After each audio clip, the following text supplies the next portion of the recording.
ጤና ይስጥልን ተከበራችሁ የሬዲዮ ቤተሰቦችና አድማጮች የዕለቱን ዜናዎች እናሰማችኋለን። ዜናውን እናሰማችሁን የሀብታሙ አስፋና ታምሩ ገናን ባለንበት ሰዓት አቆጣጠር የዛሬ ጥቅምት 29 ቀን 2018 ዓ.ም ዜናዎችን ከማሰማታችን በፊት አርዕስተ ዜናውን እናስቀድማለን። የፋኖ ወታደራዊ እርምጃና ያገዛዙ ቅስቀሳ፣ በአርሲው ጥቃት የኦነግ ምላሽ፣ በልማት ስም የሰብአዊ መብት ጥሰቱ፣ አዲስ ጥቃት በአርሲ፣ የነጋዴው ምሬትና የፓርቲ መዋጮ በአዲስ አበባ፣ ድሬዳዋና የፖለቲካው ትኩሳት፣ ኤርትራውያን ጥሪ የሚሉና ሌሎችም ወቅታዊ ዜናዎች አሉን። ዝርዝሩን እንሆ።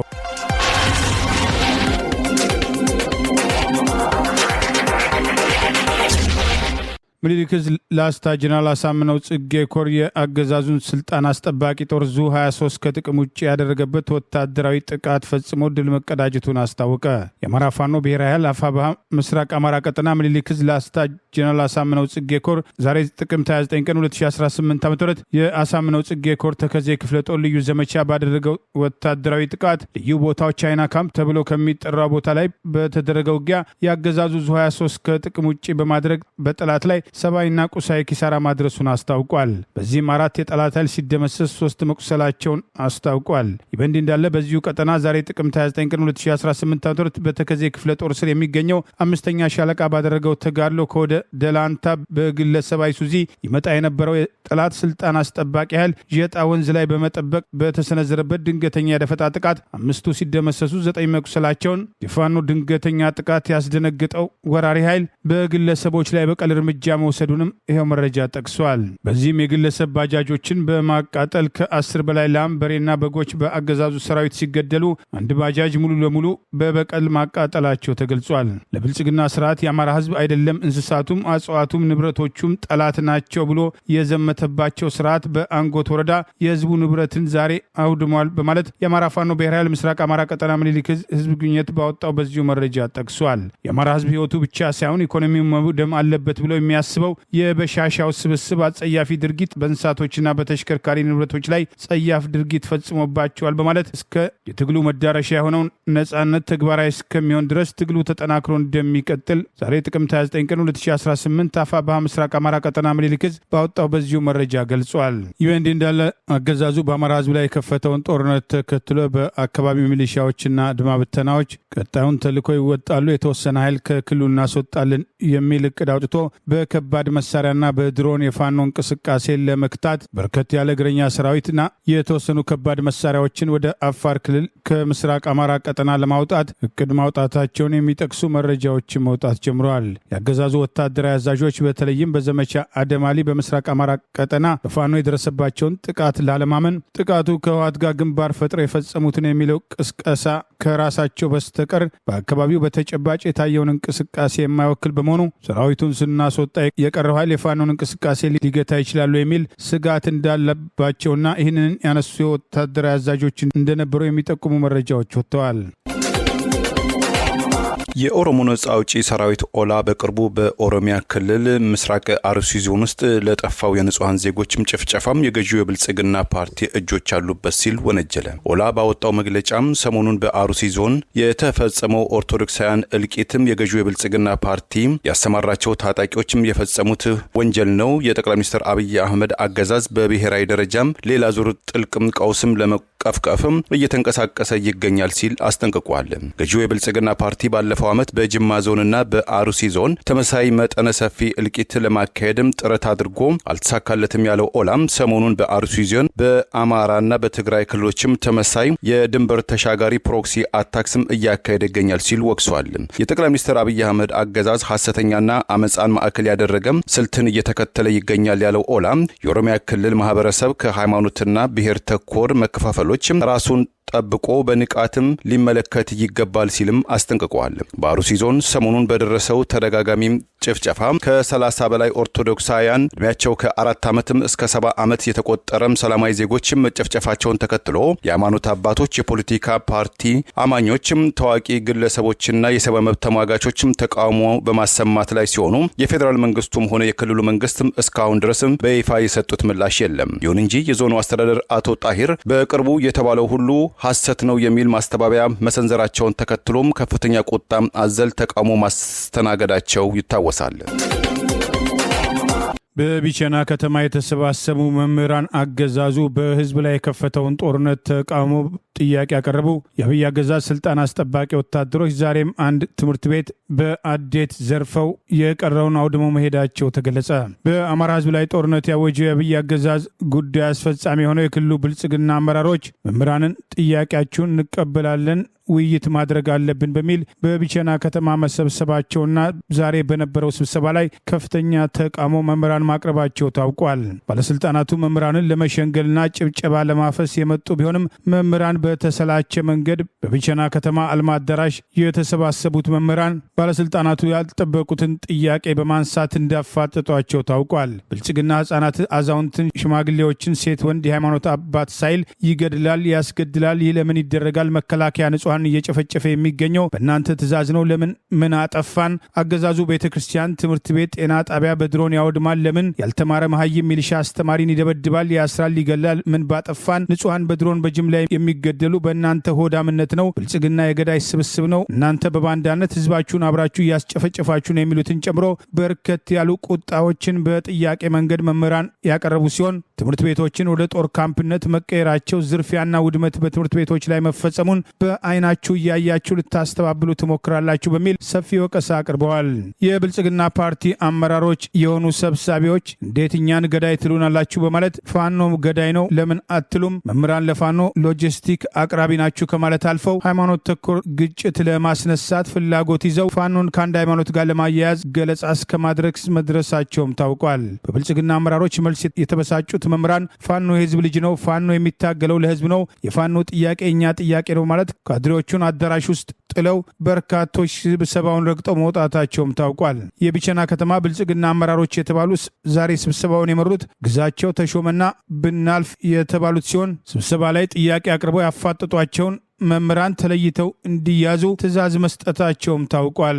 ይህ በእንዲህ እንዳለ በአማራ ህዝብ ላይ ጦርነት የከፈተው አገዛዝ ትምህርት ቤቶችን ጭምር የድሮንና የከባድ መሳሪያ ኢላማ ከማድረግ አልፎ ወደ ጦር ካምፕነት የተቀየሩ ትምህርት ቤቶችን ሲለቅ ዘርፎና አውድሞ እንደሚሄደው ሁሉ በገባባቸው አካባቢዎች ላይ ትምህርት ቤቶችን ዛሬም ጥቃትና የዝርፊያ አካል ማድረጉን በአዴት ዴንሳ ባታ ትምህርት ቤትም ዛሬ ጥቅምት 29 ቀን 2018 በአገዛዙ ስልጣን አስጠባቂ ወራሪ ሰራዊት አባላት ከፍተኛ ውድመትና ዝርፊያ እንደደረሰበት ከአካባቢ የወጣው መረጃ ይገልጻል። ከዚህ ቀደም በተመሳሳይ በተለያዩ አካባቢዎች ላይ ትምህርት ቤቶች ላይ ዝርፊያ በመፈጸም ዘርፈው መውሰድ ያልቻሉትን በማውደምና ለአማራ ህዝብ ያላቸውን ጥላቻ ቀጣዩ ትውልድ ጭምር እንዳይማር ያላቸውን ፍላጎት በግልጽ የሚያሳዩበት እርምጃ አካል አድርገው ይህንኑ ሲፈጽሙ መቆየታቸው በቅሬታ ሲነሳ እንደነበር አይዘነጋም። ፋኖ በክልሉ ትምህርት እንዳይካሄድ ያደርጋል የሚለው አገዛዝ ዛሬም በርካታ ትምህርት ቤቶችን የጦር ካምፕ በማድረግ ብዙዎቹን በድሮን በከባድ መሳሪያና በዝርፊያና በተመሳሳይ ያወደመ ሲሆን ዛሬም ከ4 ሚሊዮን በላይ ተማሪዎች በክልሉ ወደ ትምህርት ቤት ያልሄዱበት በአብይ አገዛዝ የተከፈተው ጦርነት እንዲቆም በተደጋጋሚ የሚቀርቡ ጥያቄዎችን ወደ ጎን በማድረግ የክልሉን በጀት ወደ ሚሊሻ አድማ ብተና ስልጠናና ለወራሪው ጦር ድጋፍ በመዋል የአማራ ህዝብን በጦርነት ለማድቀቅ የወሰነው አገዛዝ መሪ አብይ አህመድ በአደባባይ ሰላም ሰላም በሚል የስሙላ ድራማ ቢሰራም በተግባር እየተፈጸመ ያለው ድርጊት በትምህርት ቤቱ ላይ የደረሰው ውድመት ግልጽ ማሳያ መሆኑም ተጠቅሷል። የኢትዮጵያ መንግስት በግልገል ግቤም ሶስተኛው የመብራት ኃይል ፕሮጀክትና በኩራዝ ስኳር ፋብሪካ ፕሮጀክትም ግንባታ ላይ የተከተለው አካሄድ የአፍሪካ የሰብአዊ መብትም አከባበርን የጣሰ ነው ሲል ኮሚሽኑ ወቀሰ። መንግስት በጉዳዩ ዙሪያ ምላሽ ሰጥቷል። በአፍሪካ አህጉር ውስጥም የሰዎችም ሰብአዊ መብትም እንዲከበር የሚንቀሳቀሰው የአፍሪካ የሰብአዊ መብትም ኮሚሽን አፍሪካን ኮሚሽን ኦን ሂውማን ኤንድ ፒፕልስ ራይት በኢትዮጵያ የግቤ ሶስተኛው የሃይድሮ ኤሌክትሪክ ማመንጫ ግድብ ፕሮጀክትና በኩራዝ የስኳር ማምረቻ ፕሮጀክት ዙሪያ ካለፈው የፈረንጆቹ 2012 ጀምሮ ሲቀበል እናም ሲያጠና የነበረውን አቤቱታ በተመለከተ በ71ኛው መደበኛ ስብሰባ ባወጣው ድምዳሜ የኢትዮጵያ መንግስት በታችኛው የኦሞ ወንዝ የሚኖሩ የማህበረሰብ ክፍሎችም ተገቢውን የቅድመ ምክክር አላደረገላቸውም፣ በአካባቢውም ስለሚከሰተው አካባቢና ማህበራዊ አንድምታም በተገቢው መንገድም አላጤነም ብሏል። በኦሞ ሸለቆ አካባቢ የሚኖሩ የቦዲ፣ የዳሰነች፣ የሐመር፣ የኮሮም፣ የካውጉ፣ የሙርሲና የማጓቶም አርብቶ አደር የማህበረሰብ ክፍሎችም ደርሶባ ደርሶባቸዋል ያለውን የሰብአዊ መብት ጥሰትን ወክሎን ከ2012 የአውሮፓ ቁጥጥር ጀምሮ የተሟገተው ሰርቫይቫል ኢንተርናሽናል የተባለው የበጎ አድራጎት ድርጅት ያቀረበው አቤቱታም የኤሌክትሪክ ኃይሉና የስኳር ፋብሪካው ግንባታ የማህበረሰቡን የኢኮኖሚ የማህበራዊና የባህላዊ አኗኗር ዑደትን የሚያውክ ነው። ሰዎችን ለማስፈር የተሞከረው ጥረትም ያለ እነርሱ ፍላጎትና ቅድመ ምክክር በመካሄዱ አሻፈረኝ ያሉ በመቶች የተቆጠሩ አርብቶ አደሮች ለእስራት ተዳርገዋልም ብለዋል። በወቀሳው ዙሪያ የጽሁፍ ምላሽ የሰጠው የኢትዮጵያ መንግስትን ስለ ፕሮጀክቶቹ ጠቀሜታና ራዕይ ለማህበረሰቡ ቅድሚያ የግንዛቤና የምክክር እድል መስጠቱን ገልጾ ፕሮጀክቶቹም የአካባቢ ጥበቃዎችን ህጎችን ተከትሎ ነው የተካሄደው ብለዋል። በአካባቢው የሚኖሩ የማህበረሰብ ክፍሎችም የፖለቲካዊ ኢኮኖሚያዊና ማህበራዊ እድገታቸውን ለመወሰን መብታቸው የተከበረ ነው። በአካባቢው ስለሚኖረው የጎርፍ መቆጣጠር እንቅስቃሴም ለማህበረሰቡ በቅድሚያ ምክክር ተደርጓልም ሲል ምላሽ ሰጥቷል። ከአዲስ አበባ ከተማ ደቡባዊ አቅጣጫ 450 ኪሎ ሜትር ላይ የሚገኘው የጊቤ ሶስተኛው የኃይል ማመንጫ ፕሮጀክት እንደ ፈረንጆቹ አቆጣጠር በ2016 ስራውን የጀመረ ሲሆን ግዙፉ የኩራዝም የስኳር ፋብሪካ ፕሮጀክት ግን ገና በመንገዳገር ላይ መሆኑን መረጃዎች ይገልጻሉ። በአሩሲ በኦርቶዶክስ እምነት ተከታዮች ላይ ያነጣጠረው ጥቃት ወደ አማራ ብሔር ተወላጆች ቀጥተኛ ጥቃት መሸጋገሩን የሚጠቅሱ መረጃዎች ወጥተዋል። ይህንኑ ተከትሎ በርካቶች ቤትና ንብረታቸውን እየጣሉ መሰደድ መጀመራቸው ተገልጿል። በኦሮሚያ ክልል አርሲ ሰሬ ኮልባ አካባቢ ለበርካታ ዓመታት በአካባቢው የኖሩ አንዳንዶቹ ከኦሮሚያ ክልል ውጭ የትኛውንም የአማራ አካባቢ የማያውቁ በአካባቢው ተወልደው አድገው ልጅ የዳሩ ጭምር በማንነታቸው ሳቢያ የጥቃት ኢላማ ተደርገው በተቀነባበረ መንገድ የኦሮሚያ ልዩ ኃይል በኦነግ ሸኔ ስም ተኩስ ከፍተው የማሸበር ስራ መስራታቸውና ይህኑ ተከትሎ ለህይወታቸው የሰጉ የአካባቢው ነዋሪዎች ዛሬ ጥቅምት 29 ቀን 2018 ዓ.ም ከአካባቢው መሰደድ መጀመራቸውን ያገኘነው መረጃ ይገልጻል። በኦሮሚያ ልዩ ኃይል የሚደገፉ ራሳቸውን ኦነግ ሸኔ ብለው የሚጠሩ ከወለጋ መጡ የተባሉ ታጣቂዎች ቤት ለቤት እየዞሩ ያገኙትን ሰው እያፈኑ ወደማይታወቅ ቦታ መውሰዳቸውና ተከታታይ ተኩስ መክፈታቸውን ተከትሎ ብዙዎች ህይወታቸውን ለማዳን ቤትና ንብረታቸውን እየጣሉ መሰደዳቸውን ዛሬ ከአካባቢ ያገኘነው መረጃ ይገልጻል። በአርሲ በያዝነው ጥቅምት ወር ብቻ ከ40 በላይ የኦርቶዶክስ እምነት ተከታዮች በአሰቃቂ ሁኔታ የተገደሉበት፣ ታፍነው የተወሰዱት፣ የደረሱበት ያልታወቀበት ሁኔታን ተከትሎ ዛሬም ድረስ አገዛዙ ዝምታ የመረጠ ሲሆን የኦሮሚያ ክልል ፖሊስ ኦሮሚያ ሰላም ነች የሚል መግለጫ እስከ መስጠት የደረሰበት የድፍረት እርምጃና በአካባቢው በግፍ እየተፈጸመ ያለውን ጥቃት ተከትሎ የኢትዮጵያ ኦርቶዶክስ ተዋሕዶ ቤተክርስቲያን ቅዱስ ሲኖዶስ ተገቢውን ሚና እንዲወጣ ሃይማኖት አባቶችና ምዕመናንም ለችግሩ ትኩረት እንዲሰጡ ጥሪ እየቀረበ ሲሆን ዓለም አቀፉ ማህበረሰብም በአሩሲ በኦርቶዶክስ እምነት ተከታዮች ላይ አነጣጥሮ እየተፈጸመ ያለው ጥቃት ተራ ጥቃት ሳይሆን ለምን ኦርቶዶክስ ክርስቲያን ሆናችሁ በሚል አክራሪ ሙስሊሞች በተለያዩ ሀገራት የሚፈጽሙት አይነት ጥቃት መልክ ያለው በመሆኑ ለጉዳዩ ሁሉም ኢትዮጵያዊ ትኩረት ሊሰጥ ይገባል። የአገዛዙ ዝምታ የሚጠበቅ ቢሆንም ዓለም አቀፉ ማህበረሰብ በአሩሲ እየተፈጸመ ያለው ጸረ ኦርቶዶክስ ጥቃት የአሸባሪዎች እንቅስቃሴ አካል መሆኑን ሊገነዘብ ይገባል የሚሉ ጥሪዎች ተጠናክረው ቀጥለዋል። የሃይማኖት አባቶች ላይ ብቻ አነጣጥሮ ወቀሳ ማቅረብ ተገቢ አይደለም የሚሉ አስተያየቶች የሚሰጡትን ያህል የሃይማኖት አባቶች ኃላፊነታቸውን በአግባቡ እንዲወጡና አገዛዙ ላይ ጫና እንዲያደርጉ ዛሬም ጥሪዎች ተጠናክረው ቀጥለዋል። ሰሞኑን በአዲስ አበባ ጥቅምት 27 ቀን 2018 የተከበረውን የመድኃኔዓለም ንግስ ተከትሎ በስፍራው የተገኙት ብፁዕ አቡነ ናትናኤል በአባቶች ላይ እየደረሰ ያለውን ወቀሳ እየሰሙ መሆናቸውን፣ ነገር ግን እነሱም የበኩላቸውን ጥሪ ቢያቀርቡም ሰሚ ማጣታቸውን ደም መፍሰስ እንዲበቃ በአውደ ምሕረት ላይ ያቀረቡት ጥሪ ሰፊ ትኩረት አግኝቶ በማህበራዊ ሚዲያ ሲዘዋወር ቆይቷል። ደከመን፣ ብዙ ጊዜ ሰማን፣ እናንተም ፈረዳችሁብን በእኛ፣ እናንተም ወቀሳችሁ፣ እውነት አላችሁ። ግን ለማን የምንነግረው ይሄንን? ማን ነው የሚሰማን ይሄንን? ማን ነው የሚያቆመው ይሄንን? አው ይብቃ፣ ተለማመር ነው። ስንት ሰው ሲያልቅ፣ ስንቶቻችን ስናልቅ ነው የሚቆመው? ቢበቃ። ሕዝባችን እረፍት ይፈልጋል፣ ሰላም ይፈልጋል፣ ነፃነት ይፈልጋል። ሞት ሰለቸን፣ በቃን። ደም መፍሰስ ሰለቸን፣ ይበቃናል። ሀገሪቷ እረፍት ያስፈልጋታል። ሕዝቡ እረፍት ያስፈልገዋል። ስለኛ ደም ፈሰሰ እኮ፣ በሱቁ ስለኛ ተፈወስን እኮ። ሌላ ደም አያስፈልግም። ሌላ ደም በግፍ ሊፈስ አይገባም።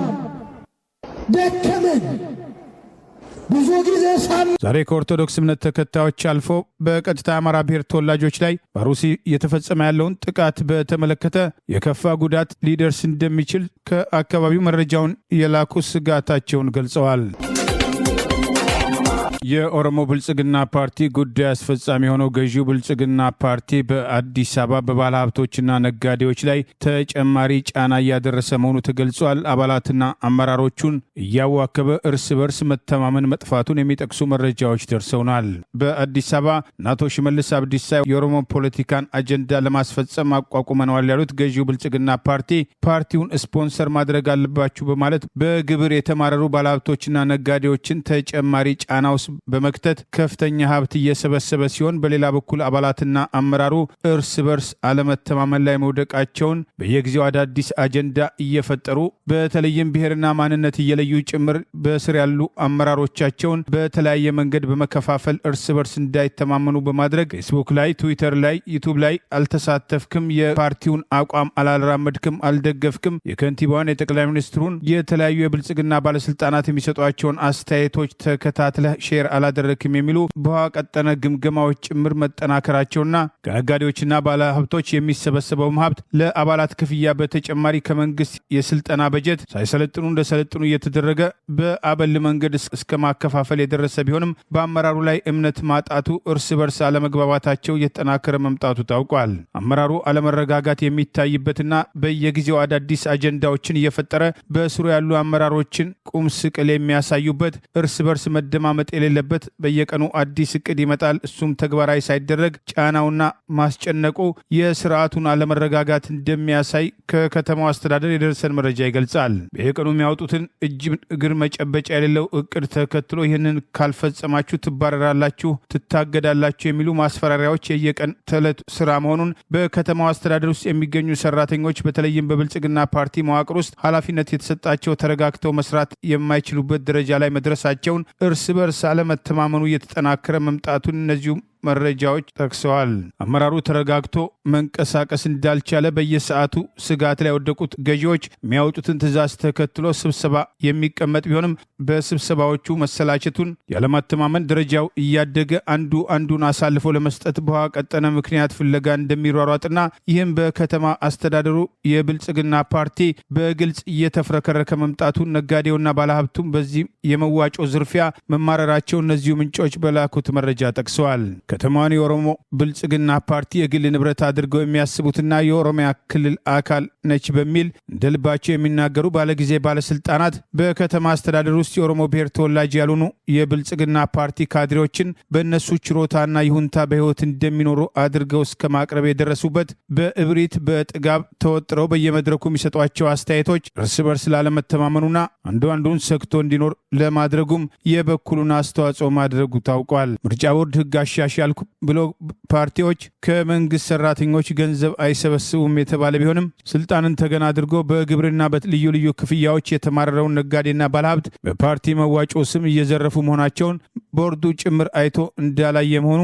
የአገዛዙ ተባባሪ መሆኑ በግልጽ ያሳያል ብለዋል። ሙስና በከፍተኛ ደረጃ በከተማ ውስጥ መንሰራፋቱን በተለይም ተረኛንን ብለው የሚያስቡ ባለስልጣናት ማንም እንደማያዛቸው የሙስና ቅሬታዎች ሲቀርቡም ታይተው እንዳልታየ እንደሚታለፉና በተቃራኒው የሌላ ብሔር ተወላጅ የሆኑ ለስሙ የገዢው ብልጽግና ፓርቲ አባላትና አመራሮች ናቸው የተባሉ ከነሱ ጋር በሙስና ያልተጎዳኙት ጫና እንደሚደረግባቸው ጭምር እነዚህ ወገኖች በላኩት መረጃ ገልጸዋል። በአዲስ አበባ ገዢው ብልጽግና ፓርቲ በመዋጮ ስም ከሚሰበስበው በተጨማሪ ትራፊኮችን ጭምር ኮታ በመጣል በየቀኑ በህገወጥ መንገድ እየቀጡ ገንዘብ እንዲሰበስቡ የሰጠው ትዕዛዝ የከተማዋን ነዋሪዎች እያማረረ ሲሆን አንዳንዶች በአደባባይ ቅሬታቸውን እስከ ማቅረብ መድረሳቸውን፣ ይህም በማህበራዊ ሚዲያ ሰፊ ትኩረት ማግኘቱ አይዘነጋም። የትግራይ ጊዜያዊ አስተዳደር የወጣቶች ጉዳይ ቢሮ በየመን የሚገኙ ኢትዮጵያን ስደተኞችም አሳሳቢና እየተባባሰ የመጣም ሰብአዊ ቀውስ ውስጥ በመሆናቸው ለዓለም አቀፉ የስደተኞች ድርጅት በእንግሊዝኛው ምህጻረ ቃል IOM እና ለኢትዮጵያ ቀይ መስቀል ማህበር አስቸኳይ ጥሪ አቀረበ። በቅርቡ በሺዎች የተቆጠሩ ኢትዮጵያን ወጣቶች በየመንና በሳውዲ ድንበር ላይ መታየታቸውን ተከትሎ ቢሮው ለሁለቱ ተቋማት በላከው ደብዳቤ በርካታ የትግራይ ወጣቶችን ጨምሮ በመቶ ሺዎች የሚቆጠሩ ስደተኞች ስደተኞችም ለሕይወት አስጊ በሆነ ሁኔታ ውስጥ እንደሚገኙ ገልጾ በአጣዳፊ ሁኔታና በብርቱ ስጋት ውስጥ መውደቃቸውን ገልጿል። አብዛኞቹ ስደተኞችም የተሻለ እድል ፍለጋም አደገኛ ጉዞ ላይ የነበሩ ሲሆን አሁን ላይ ራሳቸውን በከፍተኛ አደጋ ውስጥ ሆነው ማግኘታቸውን ደብዳቤው ጠቅሷል። ቢሮ እንዳለው በየመን የሚገኙት ስደተኞች ወደ ሀገራቸው ኢትዮጵያ እንዲመለሱ መገደዳቸውን የኃይል ዛቻም፣ እስራትና ሰብአዊ ክብራቸውን የሚነካም እንዲሁም መሰረታዊ የሆኑ የሰብአዊ መብቶችን የሚጥሱ አደገኛም የቅጣትም አይነቶችም እየደረሰባቸው ይገኛልን ብሏል። ደብዳቤው ሲያክልም ወጣትም ሴቶችና ህጻናትም ለብዝበዛም ለኃይል ጥቃቶች በከፍተኛ ሁኔታም ተጋላጭ እንደሆኑ ገልጿል። በዚህም ቢሮ ዓለም አቀፉ የስደተኞች ድርጅት IOM እና የኢትዮጵያ ቀይ መስቀል በአስቸኳይ እርምጃ እንዲወስዱ የስደተኞቹን አካላዊ ደህንነት ለማረጋገጥና በክብር ወደ ሀገራቸው እንዲመለሱ ለማመቻቸት በአፋጣኝ ጣልቃ እንዲገቡ ሲል ጥሪ አቅርቧል። የትግራይ ጊዜያዊ አስተዳደር ተመላሾቹ ኢትዮጵያም ሲደርሱ ለመቀበልና መልሶ የማቋቋም ድጋፍ ለማድረግ ከሰብአዊ ረድኤት አጋሮች ጋር በቅርበት ለመስራት ዝግጁ መሆኑን በመግለጫው ላይ ጠቅሷል። በህገ መንግስቱ ላይ ያልተጻፈ ህገ መንግስቱ ላይ ተጽፏል። ድሬዳዋ ኦሮሞ ነች በሚል አብይ አህመድ ድሬዳዋን ወደ ኦሮሚያ ክልል ለመጠቅለል ያለውን ፍላጎት ተከትሎ በሶማሌ ብሔር ተወላጆች በኩል እየቀረበ ያለው ተቃውሞ በተጠናከረበት ወቅት የቀድሞ አዲስ አበባ ከንቲባ የኦሮሞ ብልጽግና ፓርቲ ከፍተኛ አመራር የነበረው ታከለ ኡማ የድሬዳዋ ከንቲባ ይሁን በሚል 5 ዓመታቱን የኦሮሞ ብልጽግና ፓርቲ በተራው ድሬዳዋን ካስተዳደረ በኋላ የሶማሌ ብሔር ተወላጅ የከተማዋ ከንቲባ እንዳይሆን እንቅፋት እየፈጠሩ መሆናቸው ተጨማሪ ውጥረት መፍጠሩ ታውቋል። አብይ አህመድ በፓርላማ የድሬዳዋን ጉዳይ ተጨማሪ ቀውስ የሚያስከትል እርምጃ በማድረግና ድሬዳዋን ሙሉ ለሙሉ ለመቆጣጠር ያላቸውን ፍላጎት ያሳያል የተባለው ህገወጥ አስተያየትን ተከትሎ የሶማሌ ሀገር ሽማግሌዎች ወጣቶች በድሬዳዋ ተሰባስበው ቅሬታቸውን ከማቅረብ አልፈው አብይ አህመድ በልሙ ካልሆነ በስተቀር ድሬዳዋ የኦሮሞ ሆና አታውቅም፣ ለንግግሩ ይቅርታ መጠየቅ አለበት የሚል ጠንከር ያለ ተቃውሞ ያቀረቡ ቢሆንም የኢትዮጵያን ዋና ከተማ የሆነችው አዲስ አበባን የኦሮሚያ ክልል ለማድረግ አስቀድሞ የነበራቸውን እቅድ በከንቲባነቱ ወቅት መሬት በመቀራመት የነዋሪዎችን አሰፋፈር በመለወጥ ህዝቡ ቆጥቦ የተሰሩ ኮንዶሚኒየሞችን ከኦሮሚያ ክልል የሚመጡ አዳዲስ ሰፋሪዎችና ካድሬዎች እንዲሰፍሩ በማድረግ ትልቅ ሚና መጫወቱ ከከፍተኛ ሙስና ጋር ስሙ የሚነሳው የቀድሞ ከንቲባ ታከለ ኡማ ድሬዳዋ ከተማን ያስተዳድር ማለት ታከለ የኦሮሞ ብልጽግና ፓርቲ ከፍተኛ አመራርነቱን ወደ ጎን አድርጋችሁ የሶማሌ ብሔር ተወላጅ የሆነ ድሬዳዋ ከተማን ሊያስተዳድር አይገባም የሚል አቋማችሁን በግልጽ አሳውቆ የሚል ተቃውሞ ከወዲሁ መነሳት ጀምረዋል። ኩመር ዩሱፍ የተባለው ታዋቂ የኦሮምኛ ድምፃዊ የሚቀጥለው የድሬዳዋ ከንቲባ ታከለ ኡማ ነው ብሎ ያሰፈረው አስተያየት የነ አብይ አህመድ ቀጣዩ እቅድ አካል መሆኑን በሚደግፏቸው በኩል እየገለጹ ይገኛሉ የሚለውን አስተያየትም አጠናክሯል። አገዛዙ አንድ እርምጃ ከመውሰዱ በፊት በተለይም በአማራ ህዝብ ላይ ተደጋጋሚ የዘር ጥላቻ ቅስቀሳ በሚያደርግበት ብሔር ተኮርና ማንነት ተኮር ጥቃቶች እንዲፈጸም በሚቀሰቅስበት ኦሮሞ ሚዲያ ኔትወርክ አማካኝነት ጅጅጋ ከተማም የኦሮሞ ነው በውሰት የወሰዳችሁት ከተማ ነው የሚል ቅስቀሳ መጠናከሩን ተከትሎ የራሱ የገዢ ብልጽግና ፓርቲ አባል የሆነው የሶማሌ ብልጽግና ፓርቲ ከፍተኛ ካድሬዎች ሳይቀር ጎራ ለይተው እስከ መጨቃጨቅ መድረሳቸውና የሀገር ሽማግሌዎችን ተቃውሞ የሚጋሩ በርካቶች መኖራቸውን ይህን ተከትሎ የክልሉ ተወላጅና የገዢው ብልጽግና ፓርቲ ምክትል ፕሬዚዳንት አደም ፋራ ሳይቀር ጅጅጋ መጥቶ ማብራሪያ እንዲሰጥ ተደጋጋሚ ጥያቄ መቅረቡን መረጃዎችን ጠቅሰን መዘገባችን አይዘነጋም። ከድሬዳዋ አልፎ ሐረር ከተማንም እንቆጣጠራለን በሚል ሰሞኑን በቁቤ ቋንቋ ጽፈው የበተኑትን ወረቀት ተከትሎ በውጭ ሀገር የሚኖሩ የሐረሪ ተወላጆች ለሳውዲ አረቢያና ለቱርክ መንግስት የኦሮሞ ብልጽግና ፓርቲ ሐረርን ለመጠቅለል ማሰቡንና ህዝባችንን ላይ ጥቃት ሊፈጸም ይችላል የሚል ስጋታቸውን በይፋ ማቅረባቸውን ይህንኑ ተከትሎ በአገራቱ በኩል የሐረሪዎችን ስጋት የሚጋራ ጥያቄ መቅረቡን ለውጭ ጉዳይ የቀረቡ በላኩት መረጃ ጠቅሰዋል። ተስፋፊ የኦሮሞ ብልጽግና ፓርቲ ከፍተኛ አመራርና የኦሮሚያ ክልል ፕሬዚዳንት ሽመልስ አብዲሳ ብልጽግና ፓርቲ የተፈጠረው የእኛን ስልጣን ለማስቀጠል ነው፣ ህወሓት ኢህአዴግ የሚል ፓርቲ እንደፈጠረው ተመሳሳይ ነው ማለት በፓርቲው ምስረታው ተናግሮ የነበረ ሲሆን የመስፋፋት አጀንዳቸውን ለማስፈጸም ብልጽግና ፓርቲ እንደ መሳሪያ እንደሚጠቀሙ ተደጋግሞ ሲጠቀስ መቆየቱ አይዘነጋም። በአማራ ህዝብ ላይ ጦርነት ያወጀው አብይ አገዛዝ እስከ ወሎ ድረስ እንቆጣጠራለን፣ አማራን 3-4 ቦታ እንከፍላለን የሚለው እቅድ የዚህ የወራሪነትና ተስፋፊነት እርምጃ አካል በመሆኑ የሶማሌ ብሔር ተወላጆች ራሳቸውን መከላከል በአግባቡ የሚያውቁ ከዚህ ቀደም ተመሳሳይ ፍላጎት የነበረበትን እንቅስቃሴ እንቅስቃሴ ተከትሎ ከ1 ሚሊዮን በላይ ኦሮሞ ብሔር ተወላጆች የተፈናቀሉበት ግጭት መፈጠሩን የሚያስታውሱ ወገኖች የአብይ አገዛዝ አካሄድ ተጨማሪ ቀውስ ሊያስከትል እንደሚችል ስጋታቸውን መግለጽ ጀምረዋል።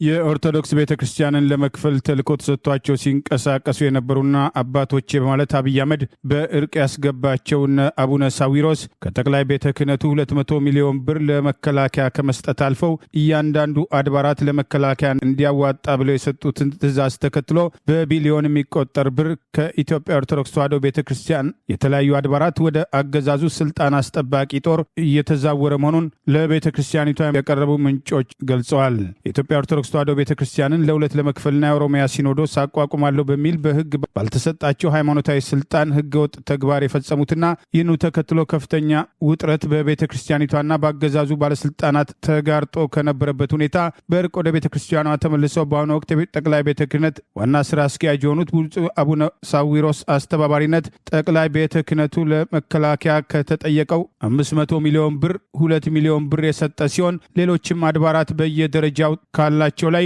ለመከላከያ እንዲሰጡ የሰጡትን ትዕዛዝ መሰረት አድርጎ ከአዲስ አበባ አድባራት ከእያንዳንዱ አነስተኛ ገቢ ያለው ከተባለ 2 ሚሊዮን ከፍተኛ ገቢ አላቸው ወይም ሀብት አላቸው ብለው ከሚታሰቡ አድባራት 10 ሚሊዮን እንዲያዋጡ ተደርጎ ከ300 ሚሊዮን በላይ አዋጥተው ከጠቅላይ ቤተ ክህነቱ ጋር ግማሽ ቢሊዮን ብር ለአገዛዙ ስልጣን አስጠባቂ ጦር መከላከያ መስጠታቸው ጥያቄ ያስነስቷል።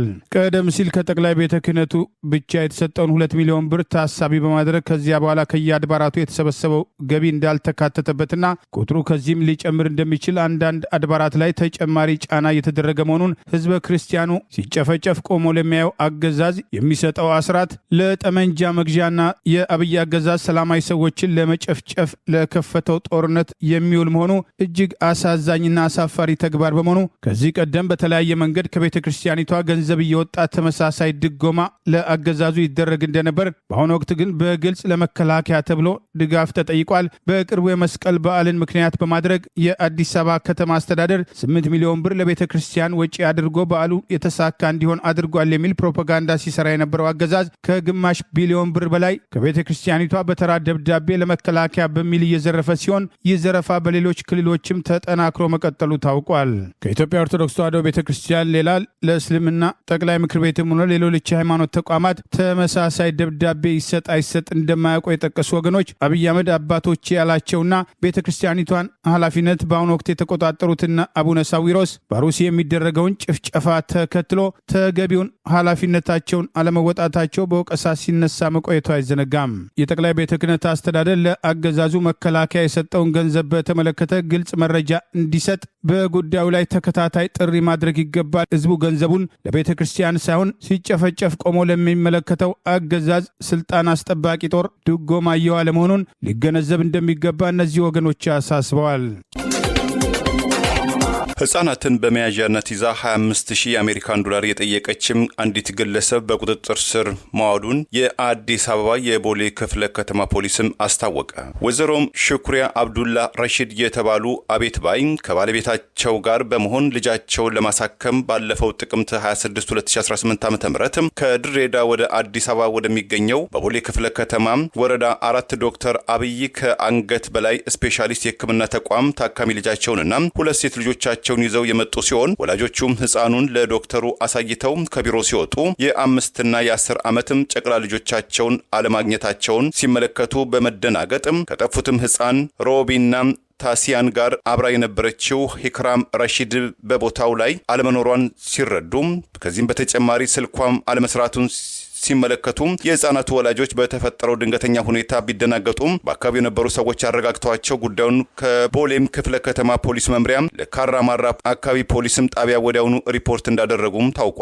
ፖሊስ የተቀበለውን አቤቱታና መረጃ ዋቢ በማድረግ ወዲያውኑ የምርመራ ክትትል ቡድኖችን በማዋቀር ስራ በመጀመር ከተለያዩ አካላት ጋር ባደረገው ጥብቅ የስራ ትስስር ከህፃናቱ ጋር አብራ የነበረችው ሂክራም ረሺድ ህፃናቱን በኦሮሚያ ክልል መንግስት ምስራቅ ሸዋ ዞን ባቱ ከተማ ወይም ዝዋይ ይዛቸው እንደሄደችና ቤተልሔም ከተባለ ሆቴል ውስጥ እንዳረፈችም ፖሊስ ጣቢያም ከሚመለከታቸው አካላት ጋር ባደረገው ክትትል መረጃም የደረሰው ሲሆን ፖሊስ ግለሰቧን በቁጥጥር ስር ለማዋል ወደ ስፍራው በማምራት ላይ ባለበት ሁኔታ ተጠርጣሪዋ ግለሰብ ለህፃናቱ ወላጆች ስልክ በመደወል $25,000 የአሜሪካ ዶላር ወይም 4 ሚሊዮን የኢትዮጵያ ብር እንዲልኩ አለበዚያ ልጆቻቸውን እንደማትለቃቸው ያስጠነቀቀች ሲሆን የካራማራ አካባቢ ፖሊስም ጣቢያም ከባቱ ዝዋይ ከተማ ፖሊስ መምሪያ ጋር በመቀናጀትም የተለያየ መረጃዎችን በማሰባሰብ ተጠርጣሪዋም ሂክራም ረሺድን በቁጥጥር ስር በማዋል ህፃናቱ ምንም አይነት አካላዊ ጉዳት ሳይደርስባቸው ባለፈው ጥቅምት 27 2018 ዓ.ም ለወላጆቻቸው ማስረከቡን አስታውቋል። እንደ ፖሊስ ሪፖርት ወንጀል ፈጻሚዋ ከህፃናቱ ወላጆች ጋር ያላትን ዝምድና በመጠቀም ወንጀሉን መፈጸሟን ገልጾም ከቅርብ ጊዜ ወዲህ ህፃናትን በመያዣነት በመያዝ ያልተገባ ጥቅም ለማግኘት የሚፈጽሙ ወንጀሎችም እየተስተዋሉ እና ወንጀሎችም የሚፈጸሙትም ከህፃናቱና ከወላጆቻቸው ጋር ቅርብ ግንኙነት ያላቸው ግለሰቦች በመሆናቸው ወላጆችም ተገቢውን ጥንቃቄ ሊያደርጉ እንደሚገባም ፖሊስ አስጠንቅቋል። አብይ አህመድ በሄሊኮፕተር አማራ ክልል ገብቶ በወጣ ቁጥር ደጋፊዎቹ ፋኖ የታለ የሚል ጥያቄ እያቀረቡ ቢሆንም አንድ ቦታ ላይ 1 ሰዓት ላልሞላ ጊዜ ውስጥ በወታደር አጀብ በሄሊኮፕተር አርፎ ተመልሶ የሚነሳው አብይ አህመድ ኢትዮጵያን በጠቅላይ ሚኒስትርነት አስተዳድራለሁ እያለ አማራ ክልል ገብቶ መውጣቱ እንደ ትልቅ ድል መመልከቱ ማሳያ ነው ተብለዋል። የፋኖ አመራር በዚሁ ላይ አስተያየቱን ሰጥቷል። አብይ አህመድ ትላንት ከጎንደር ጉብኝት በኋላ በባህር ዳር ያደረገው ጉብኝት ዛሬ ይፋ እንዲሆን ያደረገ ሲሆን አንድ ቦታ ላይ 1 ሰዓት ላልሞላ ጊዜ ውስጥ አስቀድሞ በርከት ያለ ሰራዊት አካባቢውን ከተቆጣጠረ በኋላ ሌላው ቀርቶ የመንግስት መገናኛ ብዙሃን ከዚህ ቀደም አብይን ጨምሮ የተለያዩ ባለስልጣናት ወደ ተለያዩ ክልሎች ሲጓዙ አስቀድሞ ፕሮግራም ተነግሯቸው የሚጓዘው ባለስልጣን ለደህንነት ሲባል ባይነገር እንኳን ጋዜጠኞች ተዘጋጅተው የሚጓዙ ቢሆንም አማራ ክልል አብይ አህመድ ያደረገውን ጉዞ ተከትሎ አንድም የመንግስት መገናኛ ብዙሃን ጋዜጠኛ እንዳልተጋበዘ ይህም ስጋት ስለገባቸው ከጠቅላይ ሚኒስትሩ ጽህፈት ቤት ካሜራ ውጪ በስፍራው እንዳልተገኘና ይህም አብይ አህመድ በጉዞ ላይ ስጋት ገብቶት እንደነበር የሚያሳይ ሲሆን በማህበራዊ ሚዲያ ፈቀላጤዎቹ በኩል የኢትዮጵያ ጠቅላይ ሚኒስትር ነው የሚሉት አብይ አህመድ አማራ ክልል ገብቶ መውጣትን እንደ ትልቅ ወታደራዊ ድል መቁጠሩ ያለበትን ስጋትና አገሪቱን መቆጣጠርና መምራት አለመቻሉን በግልጽ የሚያሳይ ቢሆንም ይህንን እንደ ድል በመቁጠር ፋኖ የት ሄዶ ነበር የሚል 1 ሰዓት ላልሞላ ጊዜ ድንገት በሄሊኮፕተር አርፎ የፎቶ ድራማ ሰርቶ ለሚወጣው አብይ አህመድ የፋኖን የትግል እንቅስቃሴ ለማያያዝ መሞከራቸው የገባቸውን ስጋት ያሳያል ተብሏል። ይህ በእንዲህ እንዳለ የአማራ ፋኖ ብሔራዊ ኃይል ምዕራብ አማራ ቀጠና ቴዎድሮስ እዝ የህዝብ ግንኙነት ኃላፊ አርበኛ ማርሸት ፀሐዩ ኮሎኔል መንግስቱ ኃይለማርያም ወደ ዚምባብዌ ከመሄዳቸው በፊት ደርግ ከመፍረሱ በፊት ሰራዊቱ በሱዳን ስደት ከመጀመሩ ከ3 ቀን በፊት የተወሰኑ የደርጉ ጀነራሎች አስመራ መሃል ከተማ ሆነው እንኳን ደርጉን ይቅርና አንድ የሰፈር እድር እንኳን አያፈርሱም እያሉ ነበር መግለጫ የሚሰጡት በማለት ሁኔታውን አስታውሶ የሰሞኑ የነ አላዲን አብይ አህመድ ለማለት ነው የነ አስታጥቄ ብርሃኑ ጁላ እንደዛ እየሆነ ነው ገና መንገድ ሳንጀምር ቀስ በሉ እንጂ ሲል አስተያየቱን ሰጥቷል። 60 ሚሊዮን አማራ፣ ሰፊ የቆዳ ስፋት ያለው አማራ፣ ያልተነካ የተፈጥሮ ሀብት ያለው አማራ፣ ተፈጥሯዊ ጀግነት ያለው አማራ፣ ድንቅ የጦርነት የድል ታሪክ ያለው አማራ፣ ምቅ እውቀት ያለው አማራን ጨምሮ የተለያዩ የአማራ ህዝብ እድሎችን በመዘርዘር ውጊያው ከድል ያለፈ ጦርነቱም እናንተን ከማባረር የዘለለ ዓላማ ያነገበ ነው በማለት ጉዞውን ተከትሎ ፋኖን ለመውቀስ ስለሚሞክሩ ምላሽ ሰጥቷል። ሰሞኑን አብይ አህመድ ጎንደር ደርሶ መመለሱ በብልጽግና ቤት እንደ ትልቅ ስትራቴጂ ተቆጥሯል ያለው አርበኛ ማርሸት ፀሐዩ ፋኖ ከብሽሽቅ ፖለቲካ ወደ የተሰላና የተጠና አካሄድ ሀገሪቱ አልፎ ምስራቅ አፍሪካ የመልካ ፖለቲካ ውስጥ መሪ ኃይልና ገዢ የፖለቲካ ትርክት የፈጠረ ብርቱ ክንድ ያለው ኃይል ነው በማለት በዓለም የፖለቲካ ታሪክ ውስጥ ዳግም ላትሰበሰቡ ስለምንበትናችሁ ብዙ አትጣደፉ፣ ቀስ ብሎ ይደርሳል በማለት አስተያየቱን አስፍሯል። ይህ በእንዲህ እንዳለ አገዛዙ በማህበራዊ ሚዲያ ካሰማራቸው ሰራዊት መካከል ፋኖና አማራን ሲራገምና ሲራገጥ የሚውል ያለውን 4 እግር አሳማ ያላቸውን የማህበራዊ ሚዲያ ገጾች ይፋ አድርጓል። መሬት ላይ በወታደራዊ ኃይል የተሸነፈው ብልጽግና በማህበራዊ ሚዲያ የፋኖ አመራርን ስም ማጥፋትና አጀንዳ መስጠት ላይ ያሰማራቸው ናቸው በማለት 158 የተለያዩ የፌስቡክ ገጾችን ይፋ ያደረገ ሲሆን በእነዚህ ገጾች የአማራ ህዝብና ፋኖን ለፋኖ ተቆርቋሪ በመምሰል የሚያጥላሉ ጭምር ይገኙበታል። በስዊድን የሚገኙ የኤርትራ የተቃዋሚ ቡድን የግንባርና ሐማዱ ወይም ሰማያዊ ፓርቲ ደጋፊዎችም ከአገራችን ኤርትራም ሸሽተን ብንሰደድም ያገዛዙም ደጋፊዎችና ስውር እጆች ወከባም እየፈጸሙብን ይገኛሉ፣ ከአጣብቂኝ ውስጥም ገብተናል ሲሉ ወቀሱ። 3 የስዊድን የፖለቲካ ፓርቲ የቀድሞው የቢቢሲ ዘጋቢ ማርቲን ፕላውትን ጨምሮ የግንባርና ሐማዱ አባላትም ዛሬ በስዊድን ዋና ከተማ በስቶክሆልም ባደረጉትም ሴሚናር የተሳተፉ የግንባርና ሐማዱ ተሳታፊዎች በስዊድን የሚገኙ ኤርትራውያን ትውልደ ኤርትራን በኤርትራ መንግስትም የክትትል ደብዳቤ ላይ እንዲፈርሙ ይደረጋል። በስዊድንም ሆነ በኤርትራ ውስጥ በሚገኙ ቤተሰቦቻቸው ዕለታዊ እንቅስቃሴ መረጃዎችም ይሰባሰባልን ብለዋል። ከሀገራችን ኤርትራ ብንሰደድም ስለላው እና ጫናው ከዚህም ተከትሎን መጥቷልም ሲሉ ቅሬታ ማሰማታቸው ተመልክቷል። የኤርትራ መንግስት ቀረበበት ወቀሳም ዙሪያ እስካሁን ድረስ የሰጠው አስተያየት ባይኖርም የብርጌድ ንሓመዱ አባላትን ኤርትራ ያልሆኑ ትግርኛ ተናጋሪ ጸረ ኤርትራ አቋም ያላቸው በማለትም ቀደም ሲል ሲያብጠለጥላቸው መቆየቱ ይታወሳል። ቱርክ በሰብአዊ መብት ጥሰትና በዘር ማጥፋት ወንጀል በከሰሰቻቸው የእስራኤሉ ጠቅላይ ሚኒስትር ቢንያሚን ኔታንያሁና ከ30 በላይ ከፍተኛ ባለስልጣኖቻቸው ላይ የማሰሪያ ዋራንት ቆረጠች። በዋና ከተማም እስታንቡል የሚገኝ አቃቤ ሕግ በትላንትናው ዕለት በከፈተው የክስ ፋይል የእስራኤሉ ጠቅላይ ሚኒስትር ኔታንያሁ፣ የመከላከያ ሚኒስትራቸው ኢስራኤል ካቴዝ፣ የብሔራዊ ደህንነታቸው ኢታሚር ቤን ጋቪር እንደዚሁም የወታደራዊ ቺፍ ኦፍ ስታፉ ኤያል ዛንቤርን ጨምሮ 37 የእስራኤል ባለስልጣናት በፍልስጤም ራስ ገዝ ጋዛ ውስጥም የዘር ማጥፋት ወንጀል በሰብአዊ መብት ላይ ወንጀል ፈጽመዋል።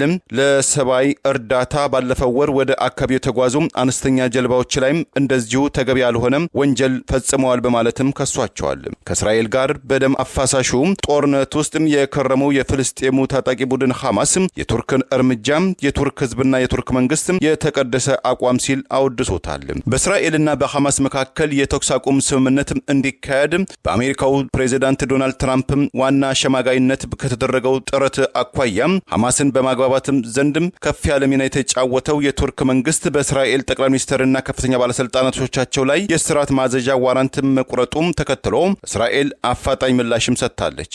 የእስራኤሉ የውጭ ጉዳይ ሚኒስትር ጌዲዮን ሳር በማህበራዊ ትስስር ገጻቸው ይህ እርምጃ የፕሬዚዳንት ሪሴፕ ታይብ ኤርዶጋን አስተዳደር የህዝብ ግንኙነት አካል ነው። ኤርዶጋን ሆኑ ፍርድ ቤታቸው የተቃዋሚ ፖለቲከኞችን፣ ጋዜጠኞችን፣ ዳኞችና ከንቲባዎችን ሳይቀር በማሰርና አፍ በማዘጋት የታወቀ ነው በማለትም የቱርክን የማሰሪያ ማዘዣን አጣጥለውታል።